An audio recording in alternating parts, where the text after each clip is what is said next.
আসসালামু আলাইকুম প্রিয় দর্শক, দেখতে পারতেছেন পাতার উপরে বরণ তোলা হইতেছে। মানে পাতায় গামছা পুরান দেওয়ার সাথে সাথে মন্ত্র করে গামছা পুরান দেওয়ার সাথে সাথে তোলা সে পাতার শরীরে বিষ উঠে পড়বো, ঝিনাজির হয়ে যাবো, আইসা এখানে ফাঁস করে পড়ে যাবো। দেখেন দেখেন আপনারা পাতা খেলা মূলত কিভাবে করা হয়, পরিচালনা কিভাবে করা হয় দেখেন একবার, তাহলে আসলে বুঝতে পারবেন, শিখতে পারবেন। দেখেন দেখেন পাতার উপরে বরণ তোলা হইতেছে, তোলা সে পাতার যে কয়জন আছে ওই কয়জন শরীরে ছিটকে আইসা এখানে ফাঁস করে বাড়ি লেগে যাবে। ঠিক আছে, বিষ উঠে হচ্ছে, পুরা বিষ উঠে হচ্ছে পাতার শরীরে।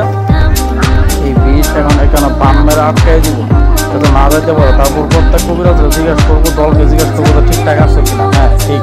তারপরে পাতা ছেড়ে দিব, তারপরে মন্ত্র শক্তির সাহায্যে যে পাতারে টাইনা যার কাছে নিতে পারে সে হইব প্রথম বিজয়ী, প্রথম পুরস্কার পাবে সে এবং উচ্চ সম্মান পাবে সে এলাকার মধ্যে সে। ঠিক আছে, তো ধন্যবাদ সকলকে। এরকম খেলা দেখতে আমার চ্যানেলটি সাবস্ক্রাইব করে পাশে থাকেন, লাইক কমেন্ট শেয়ার করতে ভুলবেন না।